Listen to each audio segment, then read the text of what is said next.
ವೀಕ್ಷಕರೇ, ಅಮೋಘ ವಾರ್ತೆಗಳಿಗೆ ಸ್ವಾಗತ. ನಾನು ನಂದಿನಿ. ಈಗ ಮುಖ್ಯಾಂಶಗಳು. 2.5 ವರ್ಷದಲ್ಲಿ ಗ್ಯಾರಂಟಿ ಯೋಜನೆಗಳಡಿ 1,20,000 ಕೋಟಿಯಷ್ಟು ಹಣವನ್ನು ಜನರಿಗೆ ನೇರವಾಗಿ ನೀಡಿದ ಏಕೈಕ ಸರ್ಕಾರ ನಮ್ಮ ಕಾಂಗ್ರೆಸ್ ಸರ್ಕಾರ.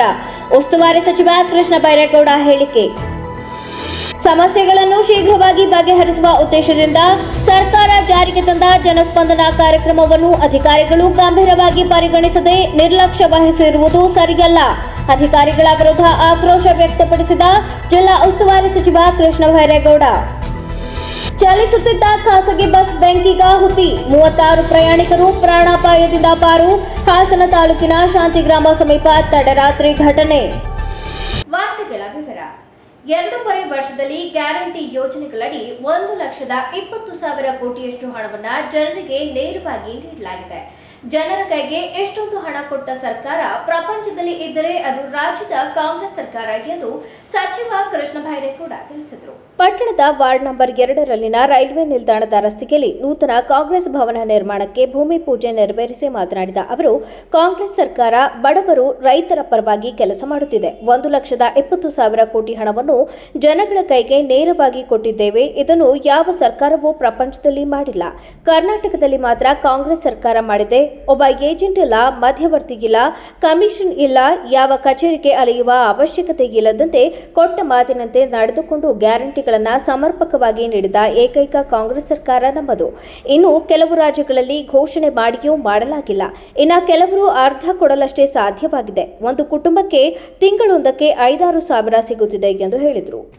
ಇವತ್ತು ಬಡವರ ಪರವಾಗಿ ನಾವು ಕೆಲಸ ಮಾಡ್ತಾ ಇದ್ದೇವೆ, ರೈತರ ಪರವಾಗಿ ಕೆಲಸ ಮಾಡ್ತಾ ಇದ್ದೇವೆ.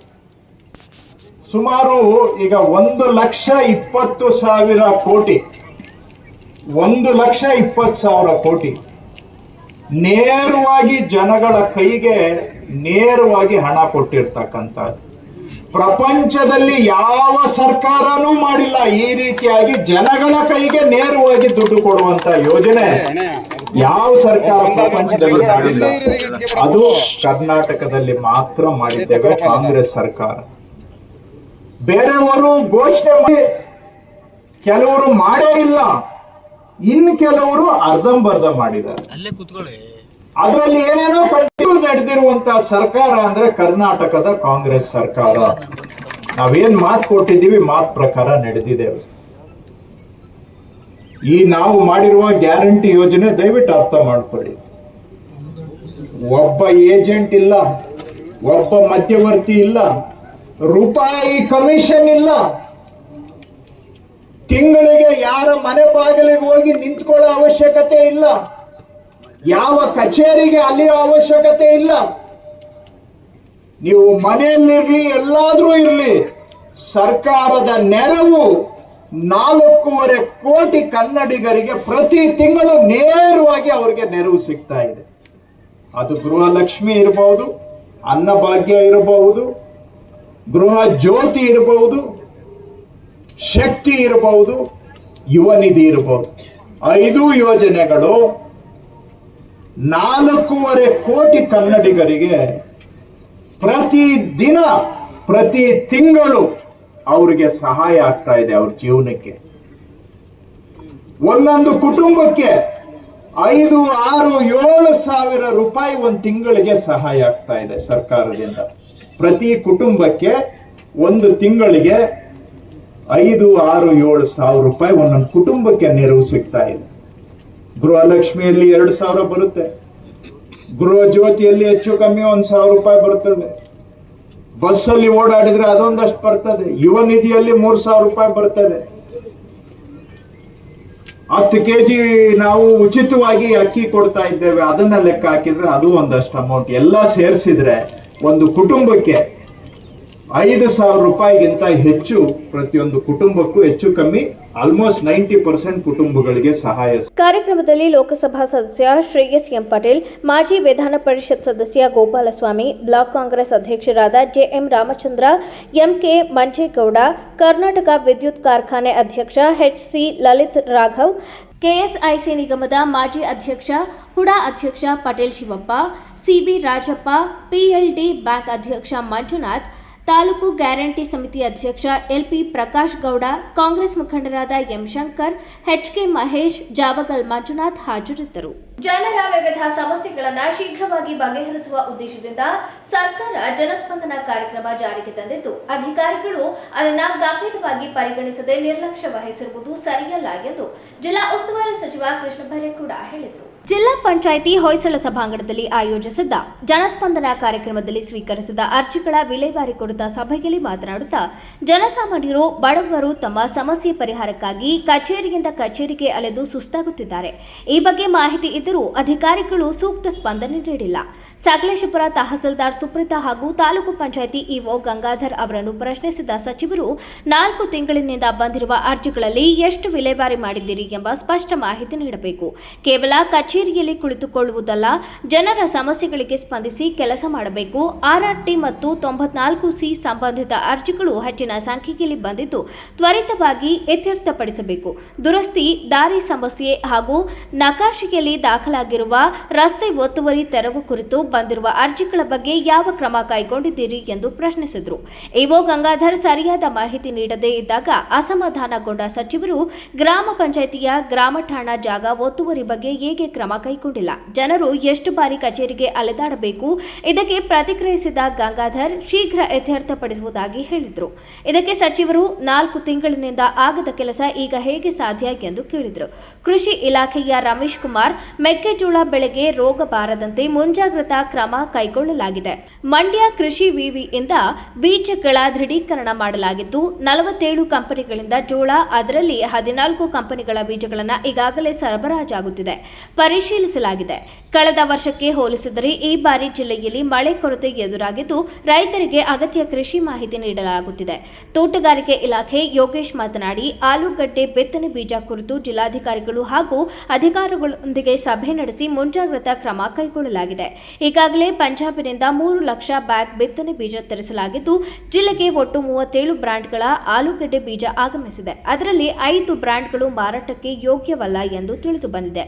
ಉಳಿದ ಬೀಜಗಳ ಮಾರಾಟಕ್ಕೆ ಚಾಲನೆ ನೀಡಲಾಗಿದೆ ಎಂದು ಹೇಳಿದರು.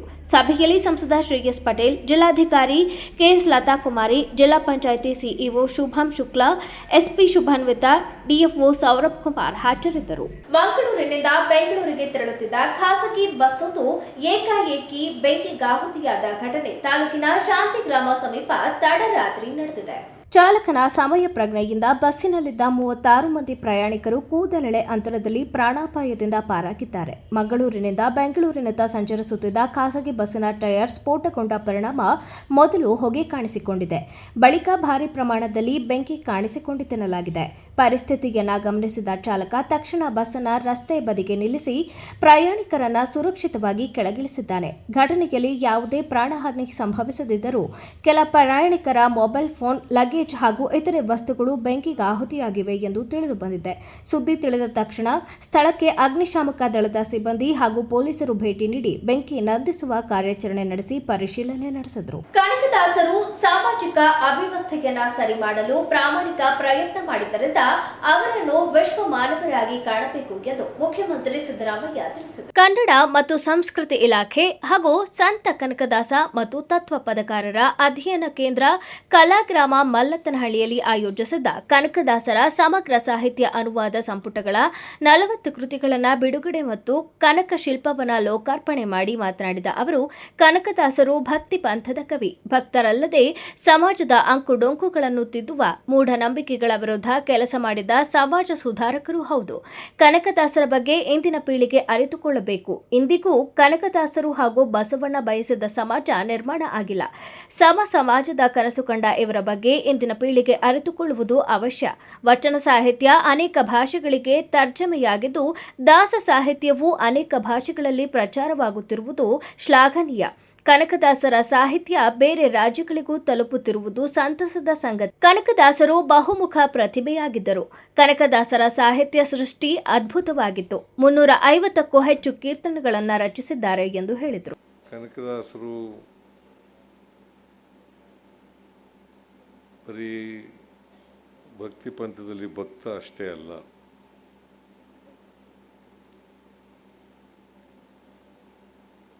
ಬರೀ ಕವಿನೂ ಅಷ್ಟೇ ಅಲ್ಲ, ಅವರು ಸಮಾಜದಲ್ಲಿರ್ತಕ್ಕಂಥ ಅಂಕುಡೊಂಕುಗಳನ್ನು ತಿರ್ತಕ್ಕಂಥ ಮೂಢನಂಬಿಕೆಗಳ ವಿರುದ್ಧವಾಗಿ ಕೆಲಸ ಮಾಡಿದಂಥ ಮಹಾನ್ ಸಂತ ಕವಿ ಅಂತಕ್ಕಂಥದ್ದನ್ನು ಇವತ್ತು ನಾವು ಅರ್ಥ ಮಾಡ್ಕೋಬೇಕಾಗ್ತದೆ.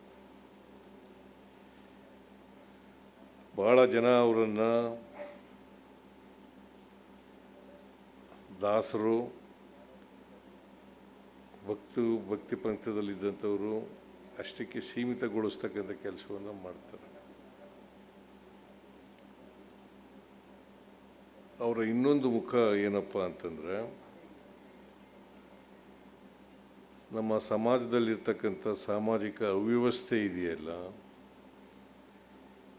ಈ ಅವ್ಯವಸ್ಥೆಯನ್ನು ಸರಿ ಮಾಡಲಿಕ್ಕೋಸ್ಕರ ಪ್ರಾಮಾಣಿಕವಾದಂಥ ಪ್ರಯತ್ನವನ್ನು ಮಾಡ್ತಾರೆ. ಹಾಗಾಗಿ ನಾವು ನೋಡಬೇಕಾಗಿರ್ತಕ್ಕಂಥದ್ದು ಕನಕದಾಸರನ್ನು ವಿಶ್ವ ಮಾನವರಾಗಿ ನೋಡಬೇಕೇ ಹೊರತು ಸಾಮಾನ್ಯ ವ್ಯಕ್ತಿ ಅವರ ನೋಡ್ತಕ್ಕಂಥ ಕೆಲಸವನ್ನು ಅವರು ಮಾಡಬಾರ್ದು ಅಂತಕ್ಕಂಥ ನಾನು ಬಹಳ ಸ್ಪಷ್ಟವಾಗಿ ಹೇಳಲಿಕ್ಕೆ ಬಯಸ್ತಾ ಇದ್ದೇನೆ. ಬಸವಣ್ಣವರು ಇವನಾರವ ಇವನಾರವ ಇವನಾರವ ಎಂದೆನಿಸದಿರೆಯ, ಇವ ನಮ್ಮವ ನಮ್ಮವ ನಮ್ಮವ ಎಂದೆನಿಸಯ್ಯ ಅಂತಂದರೆ, ಕನಕದಾಸರು ಕುಲವೆಂದು ಒಡೆದಾಡದಿರಿ, ಕುಲದ ನೆಲೆಯನ್ನೇನಾದರೂ ಬಲ್ಲಿರ ಅಂಥೇಳಿ ಪ್ರಶ್ನೆ ಮಾಡ್ತಕ್ಕಂಥ ಕೆಲಸವನ್ನು ಅವರು ಮಾಡ್ತಾರೆ. ಇವತ್ತಿಗೂ ಕೂಡ ಬಸವಣ್ಣ ಬಯಸಿದಂಥ, ಕನಕದಾಸರು ಬಯಸಿದಂಥ ಸಮಾಜ ನಿರ್ಮಾಣ ಆಗಿಲ್ಲ ಅಂತಕ್ಕಂಥ ಚಿತ್ರವನ್ನು ನಾವು ನೋಡಲಿಕ್ಕೆ ಸಾಧ್ಯ ಆಗ್ತದೆ ಅಂತಕ್ಕಂಥದ್ದನ್ನು ಮರೆಯಲಿಕ್ಕೆ ಸಾಧ್ಯ ಇಲ್ಲ. 12ನೇ ಶತಮಾನದಲ್ಲಿ ಬಸವಣ್ಣವರು, 15-16ನೇ ಶತಮಾನದಲ್ಲಿ ಕನಕದಾಸರು. ಈ ಮಾತು ಹೇಳುವಾಗ ಭಾಳ ಸಮಾಜದ ಕನಸನ್ನು ಕಟ್ಟಿಕೊಂಡು ಹೇಳಿದಂಥ ಮಾತು. ಇಂಥ ವ್ಯಕ್ತಿಗಳ ಪರಿಚಯ ವಿಶೇಷವಾಗಿ ಸಮಾಜದಲ್ಲಿರ್ತಕ್ಕಂಥ ಯುವಕ ಯುವತಿಯರು, ಬೇರೆ ರಾಜ್ಯದ ಜನರು ಕೂಡ ಅರ್ಥ ಮಾಡ್ಕೊಳ್ತಕ್ಕಂಥದ್ದು ಅತ್ಯಂತ ಅವಶ್ಯ ಅಂತಕ್ಕಂಥ ಮಾತುಗಳನ್ನು ಹೇಳಲಿಕ್ಕೆ ಬಯಸ್ತಾ ಇದ್ದೇನೆ. ವಚನ ಸಾಹಿತ್ಯ ಅನೇಕ ಭಾಷೆಗಳಲ್ಲಿ ಆಗಿದೆ. ಹಾಗೆ ದಾಸ ಸಾಹಿತ್ಯ ಕನಕದಾಸರದು ಅನೇಕ ಭಾಷೆಗಳಲ್ಲಿ ಇವತ್ತು ಪ್ರಚಾರ ಆಗ್ತಾ ಇರ್ತಕ್ಕಂಥದ್ದು ಬಹಳ ಸಂತೋಷದ ವಿಚಾರ. ಈ ಸಂದರ್ಭದಲ್ಲಿ ಕನ್ನಡ ಮತ್ತು ಸಂಸ್ಕೃತಿ ಸಚಿವ ಶಿವರಾಜ್ ತಂಗಡಗಿ, ಗ್ಯಾರಂಟಿ ಯೋಜನೆಗಳ ಅನುಷ್ಠಾನ ಸಮಿತಿ ಅಧ್ಯಕ್ಷ ಎಚ್ಎಂ ರೇವಣ್ಣ, ವಿಧಾನ ಪರಿಷತ್ ಮುಖ್ಯ ಸಚೇತಕ ಸಲೀಂ ಅಹಮದ್, ಶಾಸಕ ಮುನಿರತ್ನ, ಸಂತ ಕವಿ ಕನಕದಾಸ ತತ್ವ ಪದಕಾರರ ಅಧ್ಯಯನ ಕೇಂದ್ರದ ಅಧ್ಯಕ್ಷರಾದ ಕ.ತ. ಚಿಕ್ಕಣ್ಣ, ಸಾಹಿತಿ ಬಂಜಗೆರೆ ಜಯಪ್ರಕಾಶ್ ಉಪಸ್ಥಿತರಿದ್ದರು. ಉಪವಿಭಾಗಾಧಿಕಾರಿಗಳ ನ್ಯಾಯಾಲಯ ಬಾಕಿ ತಕರಾರು ಪ್ರಕರಣಗಳ ಪೈಕಿ 90%ಕ್ಕೂ ಹೆಚ್ಚು ಪ್ರಕರಣಗಳನ್ನು ಕಳೆದ 3 ವರ್ಷಗಳಲ್ಲಿ ಇತ್ಯರ್ಥಪಡಿಸಲಾಗಿದೆ ಎಂದು ಸಚಿವ ಕೃಷ್ಣ ಬೈರೇಗೌಡ ಅವರು ಮೆಚ್ಚುಗೆ ವ್ಯಕ್ತಪಡಿಸಿದರು. ವಿಕಾಸಸೌಧದಿಂದ ವಿಡಿಯೋ ಕಾನ್ಫರೆನ್ಸ್ ಮೂಲಕ ರಾಜ್ಯದ ಎಲ್ಲ ಉಪವಿಭಾಗಾಧಿಕಾರಿಗಳ ಜೊತೆ ಮಾಸಿಕ ಪ್ರಗತಿ ಪರಿಶೀಲನಾ ಸಭೆ ನಡೆಸಿ ಮಾತನಾಡಿದ ಅವರು, 3 ವರ್ಷದ ಹಿಂದೆ ನಾವು ಕಂದಾಯ ಇಲಾಖೆ ಜವಾಬ್ದಾರಿ ಸ್ವೀಕರಿಸಿದ್ದಾಗ ರಾಜ್ಯಾದ್ಯಂತ ಸುಮಾರು 73,624 ಅವಧಿ ಮೀರಿದ ತಕರಾರು ಪ್ರಕರಣಗಳು ಬಾಕಿ ಇದ್ದವು. ಪರಿಣಾಮ ಜನಸಾಮಾನ್ಯರು ಅನಗತ್ಯವಾಗಿ ಸರ್ಕಾರಿ ಕಚೇರಿ ಅಲೆಯುವಂತಾಗಿತ್ತು. ಆದರೆ ಆ ಸಂಖ್ಯೆಯನ್ನು ಇದೀಗ ಕೇವಲ 7,490ಕ್ಕೆ ಇಳಿಸಿದಂತಾಗಿದೆ. ಆ ಮೂಲಕ 90%ಕ್ಕೂ ಹೆಚ್ಚು ಪ್ರಕರಣಗಳಿಗೆ ಮುಕ್ತಿ ನೀಡಿದಂತಾಗಿದೆ. ಮುಂದಿನ ದಿನಗಳಲ್ಲಿ ಈ ಪ್ರಕರಣಗಳನ್ನು ಶೀಘ್ರ ಇತ್ಯರ್ಥಪಡಿಸಬೇಕು. ನಾವು ಇಲಾಖೆಯ ಜವಾಬ್ದಾರಿ ಸ್ವೀಕರಿಸಿದ ಸಂದರ್ಭದಲ್ಲಿ ಸರ್ಕಾರಿ ಕಚೇರಿಗಳಿಗೆ ಜನರ ಅನಗತ್ಯ ಓಡಾಟಕ್ಕೆ ಬ್ರೇಕ್ ನೀಡುವ ಸಲುವಾಗಿಯೇ ಮೊದಲು ಈ ಎಲ್ಲ ಬಾಕಿ ಪ್ರಕರಣಗಳ ಇತ್ಯರ್ಥಕ್ಕೆ ಮೊದಲ ಆದ್ಯತೆ ನೀಡಲಾಗಿತ್ತು ಎಂದು ಹೇಳಿದರು. ಬಾರಿ ತಮಗೆ ಹೇಳಿದ್ದೇನೆ, ನಾವು ಟೋಟಲ್ ನೋಡಿದಾಗ ಒಟ್ಟು ಅವಧಿ ಮೀರಿದಂಥ ಕೇಸುಗಳು 73,624ರಿಂದ ಸ್ಟಾರ್ಟ್ ಮಾಡಿದ್ರು. ನಾವು ಜವಾಬ್ದಾರಿ ತಗೊಂಡಾಗ ಅವಧಿ ಮೀರಿದಂಥ ಪ್ರಕರಣ 73,624 ಇತ್ತು. ಇವತ್ತು ಆ ಸಂಖ್ಯೆ 7,490 ಇದೆ. ಸೊ ನಾವು ಜವಾಬ್ದಾರಿ ತಗೊಂಡಾಗ ಇದ್ದಿದ್ದು 73,624, ಈಗ ಬಾಕಿ ಇರೋದು ಅವಧಿ ಮೀರಿದ್ದು 7,490. ಸೊ ಎಕ್ಸಾಕ್ಟ್ಲಿ ನಾವು ಏನು ಹಿಂದಿನವರು ಬಿಟ್ಟು ಹೋಗಿದ್ದಂಥ ಅವಧಿಗಿಂತ ಮೀರಿ ಬಾಕಿ ಬಿಟ್ಟಿದ್ದಂಥ ಪ್ರಕರಣಗಳಲ್ಲಿ ಟೋಟಲ್ ನೋಡಿದಾಗ 90% ಅನ್ನ ನಾವು ಡಿಸ್ಪೋಸ್ ಮಾಡಿದೆ. ಎಕ್ಸಾಕ್ಟ್ಲಿ 90% ಡಿಸ್ಪೋಸಲ್ ಆಗಿದೆ. ಆದರೆ ಇನ್ನೊಂದು 10% ಉಳ್ಕೊಂಡಿದೆ. ಈ 10% ಕೂಡ ಅದು ಒಂದು ಸ್ವಲ್ಪ ಬ್ಯಾಂಗ್ಳೂರ್ ನಾರ್ತ್, ದೊಡ್ಡಬಳ್ಳಾಪುರ, ತುಮಕೂರು ಇಲ್ಲೇನೆ ಸ್ವಲ್ಪ 3 ಕಡೆ ಸ್ವಲ್ಪ ಉಳಿದಿದೆ ಅಷ್ಟೇ. ಇನ್ನು ರಾಜ್ಯದಲ್ಲಿ ಬೇರೆ ಕಡೆ ಎಲ್ಲ 5, 6, 1, 2 ಈ ರೀತಿಯಾಗಿ ಉಳಿದಿದ್ದಾವೆ. ಸಾಧನೆನೆ. ಮತ್ತು ಇದು ಇವತ್ತಿಂದಲ್ಲ, 10-15 ವರ್ಷದಿಂದ ಬೆಳೆಸ್ಕೊಂಡು ಬಂದಿದ್ದಂತಹ ದುರಾಡಳಿತದ ಬಳುವಳಿ ಇದು. ದುರಾಡಳಿತದ ಬಳುವಳಿ, ಆ ಬಳುವಳಿ 10-15 ವರ್ಷದ ದುರಾಡಳಿತದ ಬಳುವಳಿಯನ್ನ ನಾವು ನಿವಾರಣೆ ಮಾಡಿ ಇದನ್ನ ತಹಬದಿಗೆ ತಂದಿದ್ದೇವೆ ಅಂತ ಹೇಳಿದ್ರೆ ಈ ಕ್ರೆಡಿಟ್ ನಮ್ಮ ಎಂಟೈರ್ ಟೀಮಿಗೆ ಸಲ್ಲಬೇಕಾಗತ್ತೆ. ಬಟ್ ಮಾಜಿ ಪ್ರಧಾನಿ ಹಾಗೂ ಜೆಡಿಎಸ್ ವರಿಷ್ಠ ಎಚ್.ಡಿ. ದೇವೇಗೌಡರ ಜನ್ಮದಿನವನ್ನ ಮೇ 18ರಂದು ಹಾಸನ ನಗರದಲ್ಲಿ ಅದ್ದೂರಿಯಾಗಿ ಹಾಗೂ ವೈವಿಧ್ಯಮಯ ಕಾರ್ಯಕ್ರಮಗಳೊಂದಿಗೆ ಆಚರಿಸಲು ಸಕಲ ಸಿದ್ಧತೆಗಳು ನಡೆಯುತ್ತಿವೆ ಎಂದು ಕ್ಷೇತ್ರದ ಶಾಸಕ ಎಚ್.ಪಿ. ಸ್ವರೂಪ್ ತಿಳಿಸಿದರು. 17ನೇ ತಾರೀಕು ಸೋಮವಾರದಂದು 18ನೇ ತಾರೀಕು ಸೋಮವಾರದಂದು ನಮ್ಮೆಲ್ಲರ ನೆಚ್ಚಿನ ನಾಯಕರು, ದೇಶ ಕಂಡಂತಹ ಅಪ್ರತಿಮ ನಾಯಕರು, ಅಪರೂಪದ ವ್ಯಕ್ತಿತ್ವವುಳ್ಳಂತಹ ನಮ್ಮ ಪೂಜ್ಯ ದೇವೇಗೌಡ ಅಪ್ಪಾಜಿಯವರ ಹುಟ್ಟುಹಬ್ಬದ ಪ್ರಯುಕ್ತ ನಮ್ಮ ಎಲ್ಲ JDSನ ಮುಖಂಡರು, ಕಾರ್ಯಕರ್ತರು, ಅವರ ಅಭಿಮಾನಿಗಳು, ಅವರ ಹಿತೈಷಿಗಳು ಎಲ್ಲರೂ ಸೇರಿ ಏನು ಪ್ರತಿ ವರ್ಷದಂತೆ ಈ ವರ್ಷವೂ ಕೂಡ ವಿಶೇಷವಾಗಿ ಬೆಳಗ್ಗೆ 9 ಗಂಟೆಗೆ ನಮ್ಮ ನೀರ್ಬಾಗ್ಲ ಆಂಜನೇಯ ಸ್ವಾಮಿಯ ಒಂದು ಆಶೀರ್ವಾದವನ್ನು ಪಡೆಯುತ್ತಾ ಅಲ್ಲೂ ಕೂಡ ಭಗವಂತನಿಗೆ ಒಂದು ಪೂಜೆಯನ್ನು ಸಲ್ಲಿಸಿ, ತದನಂತರ ದರ್ಗಾದಲ್ಲಿ ಒಂದು ಪೂಜೆಯನ್ನು ಸಲ್ಲಿಸಿ ಪ್ರಾರ್ಥನೆಯನ್ನು ಕೂಡ ಮಾಡಿ ಅವರಿಗೆ ಭಗವಂತ ಆರೋಗ್ಯ ಆಯಸ್ಸು ಕೊಟ್ಟು ಇನ್ನೂ ದೊಡ್ಡ ಮಟ್ಟದ ಒಂದು ನಮ್ಮ ಏನು ದೇಶಕ್ಕೆ ಮತ್ತು ನಮ್ಮ ರಾಜ್ಯಕ್ಕೆ ಅವ್ರಿಗಾಗಿರೋಂಥ ಕಾವೇರಿ ವಿಚಾರ ಆಗಿರುವಂಥ ಅನುಭವ ಇರ್ಬೋದು, ಅವರ ಸಲಹೆ ಸೂಚನೆ ನಮ್ಮ ರಾಜ್ಯಕ್ಕೆ ಮತ್ತು ಸರ್ಕಾರಕ್ಕೂ ಕೂಡ ಬೇಕಾಗಿದೆ. ಆ ನಿಟ್ಟಿನಲ್ಲಿ ನಾವು ಕೂಡ ಎಲ್ಲ ಪ್ರಾರ್ಥನೆ ಸಲ್ಲಿಸಿ ಅವರ ವಿಶೇಷವಾಗಿ ಹುಟ್ಟುಹಬ್ಬದ ಪ್ರಯುಕ್ತ 94ನೇ ಹುಟ್ಟುಹಬ್ಬದ ಪ್ರಯುಕ್ತ ಮತ್ತು ಏನು ನಮ್ಮ ಹೇಮಾವತಿ ಸ್ಟ್ಯಾಚ್ಯೂ ಹತ್ರ ಅವರ ಒಂದು ಭಾವಚಿತ್ರಕ್ಕೆ ಕ್ಷೀರಾಭಿಷೇಕ ಮತ್ತು ಏನು ನಮ್ಮ ಕಾಮಧೇನು ವೃದ್ಧಾಶ್ರಮದಲ್ಲೂ ಕೂಡ ಏನು ಹಣ್ಣು ಹಂಪಲುಗಳನ್ನ ಹಂಚಿ ಅವರೊಟ್ಟಿಗೆ ನಾವು ಅವರ ಹುಟ್ಟುಹಬ್ಬದನ್ನು ಆಚರಣೆ ಮಾಡ್ತಾಯಿದ್ದೀವಿ. ಎಲ್ಲರೂ ಕೂಡ ಈ ಒಂದು ಹುಟ್ಟುಹಬ್ಬದಕ್ಕೆ ಪ್ರಯುಕ್ತ ತಾವೆಲ್ಲರೂ ಕೂಡ ಆಗಮಿಸಿ, ಅವರ ಅಭಿಮಾನಿಗಳೆಲ್ಲ ಆಗಮಿಸಿ ಈ ಒಂದು ಕಾರ್ಯಕ್ರಮವನ್ನು ಯಶಸ್ವಿಗೊಳಿಸಬೇಕು ಅಂತ ತಮ್ಮೆಲ್ಲರೂ ಕೂಡ ಮನವಿಯನ್ನು ಮಾಡ್ತಾಯಿದ್ದೀನಿ. ಪತ್ರಿಕಾಗೋಷ್ಠಿಯಲ್ಲಿ ತಾಲೂಕು ಅಧ್ಯಕ್ಷ ಎಸ್. ದ್ಯಾವೇಗೌಡ, ಡಿಸಿಸಿ ಬ್ಯಾಂಕ್ ನಿರ್ದೇಶಕ ಬಿದರೆಕೆರೆ ಜಯರಾಮ್, ಮಾಧ್ಯಮ ವಕ್ತಾರ ಹೊಂಗೆರೆ ರಘು, ಮುಖಂಡರಾದ ಶೇಷಾದ್ರಿ, ಸಮೀರ್ ಸೇರಿದಂತೆ ಇತರರು ಉಪಸ್ಥಿತರಿದ್ದರು.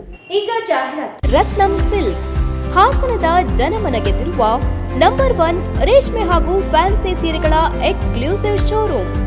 ನಮ್ಮಲ್ಲಿ ಮಹಿಳೆಯರ ಮನಸೂರೆಗೊಳ್ಳುವ Kanchipuram silk saris, Mysuru silks, pure Banaras silks, fancy ಹಾಗೂ cotton saris, KSIC grade crepe silk, suiting and shirting, ಇನ್ನು ಹಲವಾರು ಬಗೆಯ ಸೀರೆಗಳು ನಿಮ್ಮ ಕೈಗೆಟುಕುವ ದರದಲ್ಲಿ ದೊರೆಯುತ್ತವೆ. ವರ್ಷದ 365 ದಿನಗಳಲ್ಲೂ ಹೋಲ್ಸೇಲ್ ದರದಲ್ಲಿ ಮಾರಾಟ. ಗ್ರಾಹಕರಿಗೆ ಪಾರ್ಕಿಂಗ್ ಹಾಗೂ ಶೌಚಾಲಯದ ವ್ಯವಸ್ಥೆಯೂ ಲಭ್ಯ. ಭೇಟಿ ಕೊಡಿ Ratnam silks, opposite to Rangalakshmi hospital, next to NCC office, RC road, Hassan. Phone number 9164210699 ಹಾಗೂ 08172296399. ಹಾಸನದ ಕೆಆರ್ಪುರಂನಲ್ಲಿ ನೂತನವಾಗಿ ಪ್ರಾರಂಭವಾಗಿರುವ ಸುನಂದ ಸೂಪರ್ ಸ್ಪೆಷಾಲಿಟಿ ಕಣ್ಣಿನ ಆಸ್ಪತ್ರೆಯಲ್ಲಿ ನಿಮ್ಮ ಕಣ್ಣಿನ ಎಲ್ಲ ಸಮಸ್ಯೆಗಳಿಗೆ ಸೂಕ್ತ ಚಿಕಿತ್ಸೆಗಳು ಲಭ್ಯವಿರುತ್ತವೆ. ಪ್ರತಿದಿನ ನುರಿತ ತಜ್ಞರಾದಂಥ doctor Chiranth IM phaco surgeon, doctor Sumanth IM retina surgeon, doctor Madhumita M phaco surgeon ನಿಮ್ಮ ಸೇವೆಗೆ ಲಭ್ಯವಿರುತ್ತಾರೆ. ನಮ್ಮ ಆಸ್ಪತ್ರೆಯ ವಿಶೇಷತೆಗಳು: state of art operation theatre, injection ರಹಿತ ನೋವಿಲ್ಲದ ಶಸ್ತ್ರಚಿಕಿತ್ಸೆ, ಕ್ಯಾಟರಾಕ್ಟ್ ಶಸ್ತ್ರಚಿಕಿತ್ಸೆಗೆ ಅತ್ಯಾಧುನಿಕ ಆರ್ಟ್ಲಿ ಫೇಕೋ ಮೆಷಿನ್, ಅಂತಾರಾಷ್ಟ್ರೀಯ ಮಟ್ಟದ ಲೆನ್ಸಸ್ ಬಳಕೆ, ನುರಿತ ವೈದ್ಯರ ತಂಡದಿಂದ ರೆಟಿನಾ ತೊಂದರೆಗಳಿಗೆ ಚಿಕಿತ್ಸೆ, ಗ್ಲೋಕೋಮಾ ಸಮಸ್ಯೆಗೆ ಚಿಕಿತ್ಸೆ, ಬಾಲ್ಯದ ಕಣ್ಣಿನ ಸಮಸ್ಯೆಗಳಿಗೆ ಚಿಕಿತ್ಸೆ. ನಮ್ಮಲ್ಲಿ ಅತ್ಯಾಧುನಿಕ OCT machine, laser machine, vitrectomy machine ಹಾಗೂ ಇತರೆ ಕಣ್ಣಿನ ಸಮಸ್ಯೆಗಳಿಗೆ ಬೇಕಾಗುವ ಮೆಷಿನ್ಗಳು ಲಭ್ಯವಿರುತ್ತವೆ. ಹೆಸರಾಂತ ಕಂಪನಿಯ ಉತ್ತಮ ಗುಣಮಟ್ಟದ ಕನ್ನಡಕಗಳು ರಿಯಾಯಿತಿ ದರದಲ್ಲಿ ದೊರೆಯುತ್ತವೆ. ನಮ್ಮಲ್ಲಿ ಮುಖ್ಯವಾಗಿ ಯಶಸ್ವಿನಿ ಕಾರ್ಡ್, ಧರ್ಮಸ್ಥಳ ಸಂಘದ ಕಾರ್ಡ್ಗಳ ವಿಮಾ ಸೌಲಭ್ಯ ಹಾಗೂ ಇತರೆ ಖಾಸಗಿ ಕಂಪನಿಗಳ ವಿಮಾ ಸೌಲಭ್ಯಗಳು ದೊರೆಯುತ್ತವೆ. ಭಾನುವಾರ ಹೊರತುಪಡಿಸಿ ಪ್ರತಿದಿನ ಸೋಮವಾರದಿಂದ ಶನಿವಾರದವರೆಗೆ ಬೆಳಗ್ಗೆ 10 ರಿಂದ ಸಂಜೆ 8 ಗಂಟೆವರೆಗೆ ವೈದ್ಯರು ಸಮಾಲೋಚನೆಗೆ ಲಭ್ಯವಿರುತ್ತಾರೆ. ಹೆಚ್ಚಿನ ಮಾಹಿತಿಗಾಗಿ ಸಂಪರ್ಕಿಸಿ.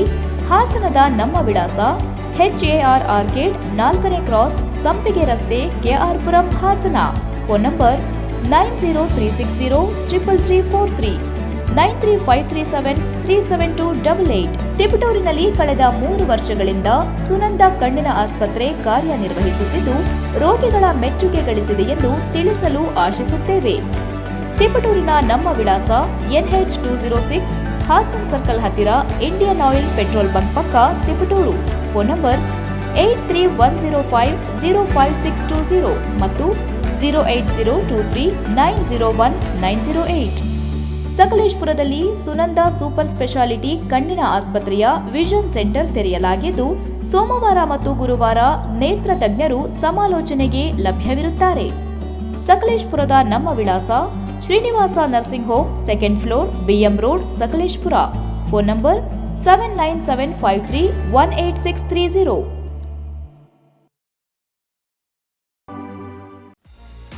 ಅಧ್ಯಯನ ಪದವಿ ಪೂರ್ವ ಕಾಲೇಜು ಹಾಸನ ಉತ್ಕೃಷ್ಟ ಗುಣಮಟ್ಟದ ಶಿಕ್ಷಣದೊಂದಿಗೆ ವಿದ್ಯಾರ್ಥಿಗಳ ಭವಿಷ್ಯದ ಭದ್ರ ಬುನಾದಿಗೆ ಸಹಕಾರಿಯಾಗಿರುವ ನಮ್ಮ ಕಾಲೇಜು ತನ್ನ 3ನೇ ವರ್ಷಕ್ಕೆ ಪಾದಾರ್ಪಣೆ ಮಾಡುತ್ತಿರುವುದು ನಮ್ಮೆಲ್ಲರಿಗೂ ಸಂತಸದ ವಿಷಯ. ಅಧ್ಯಯನ ಪದವಿ ಪೂರ್ವ ಕಾಲೇಜಿನಲ್ಲಿ ವಿಜ್ಞಾನ ವಿಭಾಗದಲ್ಲಿ PCMB, PCMC ಮಾತ್ರವಲ್ಲದೆ ವಾಣಿಜ್ಯ ವಿಭಾಗದಲ್ಲಿ CEBA ಕೋರ್ಸ್ಗಳು ಸಹ ಲಭ್ಯವಿದೆ. ವಿದ್ಯಾರ್ಥಿಗಳ ಸರ್ವತೋಮುಖ ಶಿಕ್ಷಣದ ಅಭಿವೃದ್ಧಿಗಾಗಿ ಮೂಲ ಶಿಕ್ಷಣದೊಂದಿಗೆ KCET, NEET, JEE ಕೋರ್ಸ್ಗಳ ಜೊತೆಗೆ ಸಾಫ್ಟ್ವೇರ್ ಡೆವಲಪ್ಮೆಂಟ್, ಬ್ಯಾಂಕಿಂಗ್ ಕೋರ್ಸ್ಗಳು ಹಾಗೂ CA ಫೌಂಡೇಶನ್ ತರಬೇತಿಯನ್ನ ನೀಡಲಾಗುವುದು. ಜೊತೆಗೆ ಕಲೆ, ನಾಟಕ, ಕ್ರೀಡೆ, ಸ್ಕೌಟ್ಸ್ ಅಂಡ್ ಗೈಡ್ಸ್, ವ್ಯಕ್ತಿತ್ವ ವಿಕಸನ, ಸಂಸ್ಕೃತಿಗಳ ಆಚರಣೆ, ರಸ್ತೆ ಸುರಕ್ಷತಾ ಕಾರ್ಯಕ್ರಮ, ಮಹಿಳಾ ಸಬಲೀಕರಣ, ಕಣ್ಣು ಮತ್ತು ಆರೋಗ್ಯ ತಪಾಸಣಾ ಶಿಬಿರಗಳು, ಗಿಡ ನೆಡುವ ಕಾರ್ಯಕ್ರಮಗಳು ಹಾಗೂ ಸೈಬರ್ ಕ್ರೈಮ್ ಜಾಗೃತಿಯಂತಹ ವಿವಿಧ ಕಾರ್ಯಕ್ರಮಗಳನ್ನು ಹಮ್ಮಿಕೊಂಡಿದ್ದೇವೆ. ಅತ್ಯುತ್ತಮ ಅಂಕಗಳನ್ನು ಗಳಿಸಿದ ವಿದ್ಯಾರ್ಥಿಗಳಿಗೆ ಸ್ಕಾಲರ್ಶಿಪ್ ಕೂಡ ಲಭ್ಯವಿದೆ. ನುರಿತ ಉಪನ್ಯಾಸಕರು ಹಾಗೂ ಸುಸಜ್ಜಿತ ಲ್ಯಾಬ್ಗಳನ್ನು ಒಳಗೊಂಡಿರುವ ನಮ್ಮ ಅಧ್ಯಯನ ಪದವಿ ಪೂರ್ವ ಕಾಲೇಜಿನಲ್ಲಿ ವಿದ್ಯಾರ್ಥಿಗಳಿಗೆ ಪ್ರತ್ಯೇಕವಾದ ಹಾಸ್ಟೆಲ್ನ ವ್ಯವಸ್ಥೆ ಕೂಡ ಲಭ್ಯವಿದೆ. 2026-27ನೇ ಶೈಕ್ಷಣಿಕ ಸಾಲಿಗೆ ದಾಖಲಾತಿಗಳು ಪ್ರಾರಂಭವಾಗಿದ್ದು ವಿದ್ಯಾರ್ಥಿಗಳ ಉಜ್ವಲ ಭವಿಷ್ಯದ ಕನಸಿನ ಮೊದಲ ಹೆಜ್ಜೆ ನಮ್ಮ ಅಧ್ಯಯನ ಪದವಿ ಪೂರ್ವ ಕಾಲೇಜು. ದಾಖಲಾತಿಗಾಗಿ ಹಿಂದೆ ಸಂಪರ್ಕಿಸಿ. ಅಧ್ಯಯನ ಪದವಿ ಪೂರ್ವ ಕಾಲೇಜು, ವಿದ್ಯಾನಗರ, ಹಾಸನ. ಕಾಂಟ್ಯಾಕ್ಟ್ 9019526599. ಗುಣಮಟ್ಟದ ಶಿಕ್ಷಣ, ಶಿಸ್ತು ಮತ್ತು ಸಂಸ್ಕಾರದ ಕಲಿಕೆಗೆ ಮತ್ತೊಂದು ಹೆಸರೇ ಚಿಕ್ಕಮಗಳೂರಿನ ಸೆಂಟ್ ಮೇರಿಸ್ ಪದವಿ ಪೂರ್ವ ಕಾಲೇಜು. 10 ಎಕರೆ ವಿಶಾಲವಾದ ಪರಿಸರ ಸ್ನೇಹಿ ಆವರಣ, ವಿಶ್ವದರ್ಜೆಯ ಪ್ರಯೋಗಾಲಯಗಳು, ನೈಸರ್ಗಿಕವಾಗಿ ನಿರ್ಮಿಸಿರುವ ವಿಶಾಲವಾದ ಶಾಲಾ ಕೊಠಡಿಗಳು, ಬಾಲಕ ಬಾಲಕಿಯರಿಗೆ ಪ್ರತ್ಯೇಕ ಹಾಸ್ಟೆಲ್ ವ್ಯವಸ್ಥೆ, 400 ಜನರು ಒಟ್ಟಿಗೆ ಕುಳಿತು ಊಟ ಮಾಡಬಹುದಾದ ಡೈನಿಂಗ್ ಹಾಲ್, ಅತ್ಯಂತ ಅನುಭವಿ ನುರಿತ ಶಿಕ್ಷಕರ ವೃಂದ, ಹೀಗೆ ಎಲ್ಲ ಮೂಲಭೂತ ವ್ಯವಸ್ಥೆಗಳಿಂದ ವಿದ್ಯಾರ್ಥಿಗಳ ಸೇವೆಗೆ ಸಕಲ ರೀತಿಯಿಂದಲೂ ಕಾಲೇಜು ಸಜ್ಜುಗೊಂಡಿದೆ. ವಿಜ್ಞಾನ ಮತ್ತು ವಾಣಿಜ್ಯ ವಿಭಾಗಗಳಲ್ಲಿ ಸ್ಪರ್ಧಾತ್ಮಕ ಕೋರ್ಸ್ಗಳಾದ CET, NEET, JEE, ನಾಟ ಮತ್ತು CA ಫೌಂಡೇಶನ್ ಕೋರ್ಸ್ಗಳಿಗೆ ಅನುಭವಿ ಉಪನ್ಯಾಸಕರಿಂದ ಬೋಧನಾ ಕಾರ್ಯ ನಡೆಯುತ್ತಿದ್ದು ಮಕ್ಕಳಿಗೆ ಉತ್ತಮ ಶಿಕ್ಷಣ ನೀಡುವತ್ತ ಸಂಸ್ಥೆಯು ದಾಪುಗಾಲ ನೀಡುತ್ತಿದ್ದು ಇಂದು ಜಿಲ್ಲೆ ಮಾತ್ರವಲ್ಲದೆ ಹೊರ ಜಿಲ್ಲೆಗಳಿಂದಲೂ ಅಪಾರವಾದ ಕೀರ್ತಿ ಮತ್ತು ಸಾಧನೆಗೆ ಸಂಸ್ಥೆ ಹೆಸರುವಾಸಿಯಾಗಿದೆ. ಆಸಕ್ತರು ವಿವರಗಳಿಗಾಗಿ ಹಿಂದೆ ಸಂಪರ್ಕಿಸಿ ಮಾಹಿತಿ ಪಡೆಯಬಹುದಾಗಿದೆ. Contact 6360539736. 100 ವರ್ಷಗಳು 100 ದಿನಗಳು ಮೇಕಿಂಗ್ ಶುಲ್ಕದಲ್ಲಿ 100% ರಿಯಾಯಿತಿ. Bhima legacy fest 100 days offer. ಚಿನ್ನ, ಬೆಳ್ಳಿ ಮತ್ತು ವಜ್ರದ ಮೇಲಿನ ಮೇಕಿಂಗ್ ಶುಲ್ಕದಲ್ಲಿ 100% ವರೆಗೆ ರಿಯಾಯಿತಿ ಪಡೆಯಿರಿ. ಮತ್ತು ಪ್ರತಿ 1 ಲಕ್ಷ ರೂಪಾಯಿ ಮೌಲ್ಯದ ವಜ್ರದ ಮೇಲೆ 24 ಕ್ಯಾರೆಟ್ ಚಿನ್ನದ ಬಾರ್ ಉಚಿತವಾಗಿ ಪಡೆಯಿರಿ. ಎಲ್ಲಾ ಭೀಮಾ ಮಳಿಗೆಗಳಲ್ಲಿ ಲಭ್ಯ. ಷರತ್ತುಗಳು ಅನ್ವಯ. ಗೋಮತಿ ಕಲ್ಯಾಣ ಮಂಟಪ 14 ವಸಂತಗಳನ್ನು ಪೂರೈಸಿ 15ನೇ ವರ್ಷಕ್ಕೆ ಪಾದಾರ್ಪಣೆ ಮಾಡುತ್ತಿರುವ ನಮ್ಮ ಗೋಮತಿ ಕಲ್ಯಾಣ ಮಂಟಪವನ್ನ ಹೊಚ್ಚ ಹೊಸ ರೂಪದಲ್ಲಿ ನಿಮ್ಮ ಮುಂದೆ ಪ್ರಸ್ತುತಪಡಿಸುತ್ತಿದ್ದೇವೆ. ಅತ್ಯಾಧುನಿಕವಾಗಿ ನವೀಕರಣಗೊಂಡ ಕಲ್ಯಾಣ ಮಂಟಪದಲ್ಲಿ 1200 ಜನರು ಕೂರಬಹುದಾದಂತಹ ಬ್ಯಾಂಕ್ವೆಟ್ ಹಾಲ್ ಹಾಗೂ 700 ಜನರು ಊಟ ಮಾಡಬಹುದಾದ ಡೈನಿಂಗ್ ಹಾಲ್ ಇದ್ದು, ಮದುವೆ, ಬೀಗರ ಔತಣ, ನಾಮಕರಣ ಮತ್ತು ಎಲ್ಲ ಶುಭ ಸಮಾರಂಭಗಳಿಗೆ ಸಸ್ಯಾಹಾರಿ ಮತ್ತು ಮಾಂಸಾಹಾರಿ ಔತಣಗಳಿಗೆ ಹಾಲ್ ಅನ್ನ ನೀಡಲಾಗುತ್ತದೆ. 4 ಎಕರೆಗೂ ಅಧಿಕ ಜಾಗದಲ್ಲಿ ವಾಹನಗಳಿಗೆ ಉತ್ತಮವಾದ ಪಾರ್ಕಿಂಗ್ ವ್ಯವಸ್ಥೆ ಸಹ ಲಭ್ಯವಿದೆ. ನಿಮ್ಮ ಕುಟುಂಬದ ಸುಂದರ ಕಾರ್ಯಕ್ರಮಗಳನ್ನ ಅತ್ಯುತ್ತಮ ಕ್ಷಣಗಳನ್ನಾಗಿ ಮಾರ್ಪಾಡಾಗಿಸಲು ಒಂದು ಒಳ್ಳೆಯ ಜಾಗ, ಅದುವೇ ನಮ್ಮ ಗೋಮತಿ ಕಲ್ಯಾಣ ಮಂಟಪ. ಗೋಮತಿ ಕಲ್ಯಾಣ ಮಂಟಪ, ಕೋಟ್, ಹೊಸ ಬಸ್ ನಿಲ್ದಾಣದ ಹತ್ತಿರ, ಚನ್ನಪಟ್ಟಣ ಬಡಾವಣೆ, ಹೊಳೆನರಸೀಪುರ ರಸ್ತೆ, ಹಾಸನ. ಬುಕಿಂಗ್ ಹಾಗೂ ಹೆಚ್ಚಿನ ಮಾಹಿತಿಗಾಗಿ ಸಂಪರ್ಕಿಸಿ 9484242761 ಮತ್ತು 8970568666. ಮತ್ತೊಮ್ಮೆ ಅಮೋಘ ವಾರ್ತೆಗಳಿಗೆ ಸ್ವಾಗತ. ಮನುಷ್ಯನಿಗೆ ಕಣ್ಣು ಅತ್ಯಂತ ಪ್ರಮುಖ ಅಂಗವಾಗಿದ್ದು, ಕಣ್ಣಿನ ಆರೋಗ್ಯದ ಕುರಿತು ಹೆಚ್ಚಿನ ಜಾಗೃತಿ ವಹಿಸಬೇಕು ಎಂದು ಮಾಜಿ ಶಾಸಕ ಎಟಿ ರಾಮಸ್ವಾಮಿ ಹೇಳಿದರು. ತಾಲೂಕಿನ ರಾಮನಾಥಪುರದ ಭಾಗ್ಯಶ್ರೀ ಕಲ್ಯಾಣ ಮಂಟಪದಲ್ಲಿ ಸ್ವಸ್ಥ ಸಮಾಜ ನಿರ್ಮಾಣ ಸಮಿತಿ ಹಾಗೂ ಕೊಯಮತ್ತೂರು ಅರವಿಂದ ಕಣ್ಣಿನ ಆಸ್ಪತ್ರೆ ಸಹಯೋಗದಲ್ಲಿ ಏರ್ಪಡಿಸಿದ್ದ ಉಚಿತ ನೇತ್ರ ತಪಾಸಣಾ ಶಿಬಿರ ಹಾಗೂ ಪ್ರತಿಭಾ ಪುರಸ್ಕಾರ ಕಾರ್ಯಕ್ರಮ ಉದ್ಘಾಟಿಸಿ ಮಾತನಾಡಿದ ಅವರು, ಪೌಷ್ಟಿಕ ಆಹಾರ ಸೇವನೆ ಜೊತೆಗೆ ನಿಗದಿತ ಸಮಯಕ್ಕೆ ಪರೀಕ್ಷೆ ಮಾಡಿಸಿಕೊಳ್ಳುವ ಮೂಲಕ ಕಣ್ಣಿನ ರಕ್ಷಣೆ ಮಾಡಿಕೊಳ್ಳಬೇಕು ಎಂದು ಹೇಳಿದರು. ಶಿಬಿರದಲ್ಲಿ ಅರವಿಂದ ಕಣ್ಣಿನ ಆಸ್ಪತ್ರೆ ವೈದ್ಯರ ತಂಡ 290 ಜನರಿಗೆ ಕಣ್ಣಿನ ತಪಾಸಣೆ ನಡೆಸಿ ಚಿಕಿತ್ಸೆ ಮತ್ತು ಸಲಹೆ ನೀಡಿದರು. ಹಾಗೂ ಎಸ್ಎಸ್ಎಲ್ಸಿ ಮತ್ತು ದ್ವಿತೀಯ ಪಿಯುಸಿ ಪರೀಕ್ಷೆಯಲ್ಲಿ ಹೆಚ್ಚಿನ ಅಂಕ ಪಡೆದ ವಿದ್ಯಾರ್ಥಿಗಳಿಗೆ ಪ್ರತಿಭಾ ಪುರಸ್ಕಾರ ನೀಡಿ ಗೌರವಿಸಲಾಯಿತು. ಈ ಸಂದರ್ಭದಲ್ಲಿ ಸ್ವಸ್ಥ ಸಮಾಜ ನಿರ್ಮಾಣ ಸಮಿತಿ ಅಧ್ಯಕ್ಷ ಪ್ರದೀಪ್ ರಾಮಸ್ವಾಮಿ, ಆಶಾರಾಣಿ ರಾಮಸ್ವಾಮಿ, ಡಾಕ್ಟರ್ ವಿಜಯಕಾಂತ್, ಮುಖಂಡರಾದ ಶ್ರೀನಿಧಿ, ಕೃಷ್ಣೇಗೌಡ, ಉಪ್ಪರಿಕೆಗೌಡ, ವಿರೂಪಾಕ್ಷ, ವೆಂಕಟೇಶ್, ಬಿಸಿ ವೀರೇಶ್, ಕಾಳೇಗೌಡ, ಸಿದ್ದರಾಮು, ಪಾಂಡುರಂಗ, ದಿವಾಕರ್, ಸ್ವಾಮಿಗೌಡ, ದಶರಥ, ಬಸವರಾಜ್ ಉಪಸ್ಥಿತರಿದ್ದರು. ಜಿಲ್ಲೆಯ ವಿವಿಧೆಡೆ ಶುಕ್ರವಾರ ಸಂಜೆ ಗುಡುಗು, ಸಿಡಿಲು ಸಹಿತ ಭಾರೀ ಮಳೆಯಾಗಿದೆ. ಈ ಮಧ್ಯ ಸಿಡಿಲು ಬಡಿದು ದೇವಾಲಯದ ಅರ್ಚಕರೊಬ್ಬರು ಮೃತಪಟ್ಟ ಘಟನೆ ಹಾಸನ ತಾಲೂಕಿನ ಕಟ್ಟಾಯ ಹೋಬಳಿಯ ಚನ್ನಂಗಿಹಳ್ಳಿ ಗ್ರಾಮದಲ್ಲಿ ನಡೆದಿದೆ. ಗ್ರಾಮದ ಆಂಜನೇಯ ಸ್ವಾಮಿ ದೇವಾಲಯದ ಅರ್ಚಕರಾಗಿದ್ದ 60 ವರ್ಷದ ರಂಗನಾಥ್ ಮೃತಪಟ್ಟವರು. ರಂಗನಾಥ್ ಶುಕ್ರವಾರ ಸಂಜೆ ವೇಳೆ ತಮ್ಮ ಜಮೀನಿನಲ್ಲಿ ಕಟ್ಟಿದ್ದ ಜಾನುವಾರುಗಳನ್ನು ಕರೆತರುವ ಉದ್ದೇಶದಿಂದ ತೆರಳಿದ್ದರು. ಜಾನುವಾರುಗಳೊಂದಿಗೆ ಮನೆಗೆ ತೆರಳುತ್ತಿದ್ದ ವೇಳೆ ಸಿಡಿಲು ಬಡಿದ ಪರಿಣಾಮ ರಂಗನಾಥ ಸ್ಥಳದಲ್ಲೇ ಮೃತಪಟ್ಟಿದ್ದಾರೆ. ಈ ಬಗ್ಗೆ ಗೊರೂರು ಪೊಲೀಸ್ ಠಾಣೆ ವ್ಯಾಪ್ತಿಯಲ್ಲಿ ಪ್ರಕರಣ ದಾಖಲಾಗಿದೆ.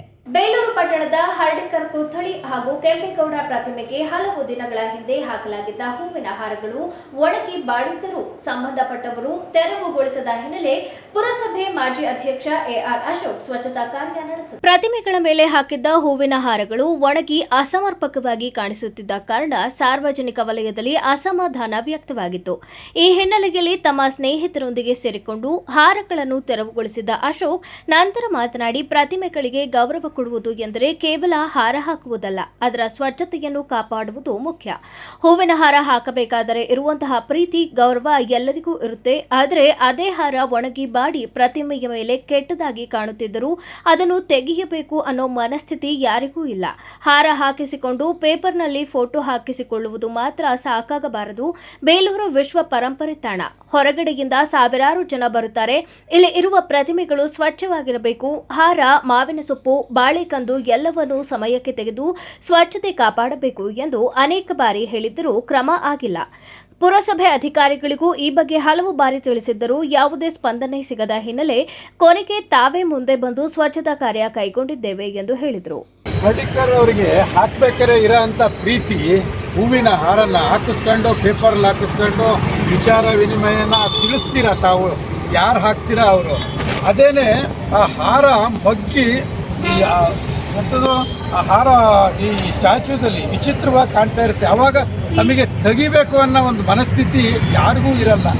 ನಮ್ಮ ಸೀನಣ್ಣವರು ಸುಮಾರು ಒಂದು 5 ಸಲ ಫೇಸ್ಬುಕ್ಕು ವಾಟ್ಸಪ್ಪಲ್ಲಿ ಹಾಕಿದ್ರು, ಯಾರು ಹಾಕ್ತೀರಾ ಅವ್ರು ತೆಗೀರಿ, ಇರೋ ಅಂತ ಏನು ಪ್ರತಿಮೆಗಳಿದ್ದಾವೆ ಬೇಲೂರಲ್ಲಿ ಒಂದು 5-6 ಇವನ್ನ ಸ್ವಚ್ಛತೆಯನ್ನು ಕಾಪಾಡಿ ಮೇಂಟೈನ್ ಮಾಡಿ. ಇದು ವರ್ಲ್ಡ್ ಹೆರಿಟೇಜ್. ತುಂಬ ಜನ ಹೊರಗಡೆಯಿಂದ ಬರ್ತಾರೆ, ನೋಡ್ತಾರೆ, ಫೋಟೋ ತಗೊಂಡು ಹೋಗ್ತಾರೆ.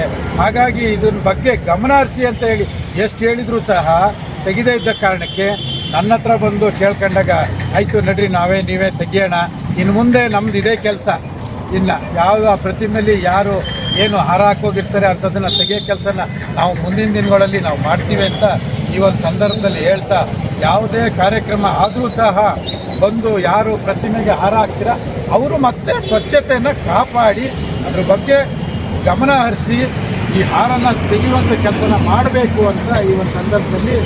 ಈ ಸಂದರ್ಭದಲ್ಲಿ ಲೋಹಿತ್, ಶ್ರೀನಿವಾಸ್, ಪಾಂಡುರಂಗ, ಬಿಸಿ ಉಮೇಶ್ ಹಾಜರಿದ್ದರು. ಕೊನೆಯಲ್ಲಿ ಮತ್ತೊಮ್ಮೆ ಮುಖ್ಯಾಂಶಗಳು. 2.5 ವರ್ಷದಲ್ಲಿ ಗ್ಯಾರಂಟಿ ಯೋಜನೆಗಳಡಿ 1,20,000 ಕೋಟಿಯಷ್ಟು ಹಣವನ್ನು ಜನರಿಗೆ ನೇರವಾಗಿ ನೀಡಿದ ಏಕೈಕ ಸರ್ಕಾರ ನಮ್ಮ ಕಾಂಗ್ರೆಸ್ ಸರ್ಕಾರ. ಉಸ್ತುವಾರಿ ಸಚಿವ ಕೃಷ್ಣ ಬೈರೇಗೌಡ ಹೇಳಿಕೆ. ಸಮಸ್ಯೆಗಳನ್ನು ಶೀಘ್ರವಾಗಿ ಬಗೆಹರಿಸುವ ಉದ್ದೇಶದಿಂದ ಸರ್ಕಾರ ಜಾರಿಗೆ ತಂದ ಜನಸ್ಪಂದನ ಕಾರ್ಯಕ್ರಮವನ್ನು ಅಧಿಕಾರಿಗಳು ಗಂಭೀರವಾಗಿ ಪರಿಗಣಿಸದೆ ನಿರ್ಲಕ್ಷ್ಯ ವಹಿಸಿರುವುದು ಸರಿಯಲ್ಲ. ಅಧಿಕಾರಿಗಳ ವಿರುದ್ಧ ಆಕ್ರೋಶ ವ್ಯಕ್ತಪಡಿಸಿದ ಜಿಲ್ಲಾ ಉಸ್ತುವಾರಿ ಸಚಿವ ಕೃಷ್ಣ ಬೈರೇಗೌಡ. ಚಲಿಸುತ್ತಿದ್ದ ಖಾಸಗಿ ಬಸ್ ಬೆಂಕಿಗಾಹುತಿ, 36 ಪ್ರಯಾಣಿಕರು ಪ್ರಾಣಾಪಾಯದಿಂದ ಪಾರು. ಹಾಸನ ತಾಲೂಕಿನ ಶಾಂತಿಗ್ರಾಮ ಸಮೀಪ ತಡರಾತ್ರಿ ಘಟನೆ. ಮುಂದಿನ ವಾರ್ತಾ ಸಂಚಿಕೆಯಲ್ಲಿ ಮತ್ತೊಮ್ಮೆ ಭೇಟಿಯಾಗೋಣ. ನಮಸ್ಕಾರ.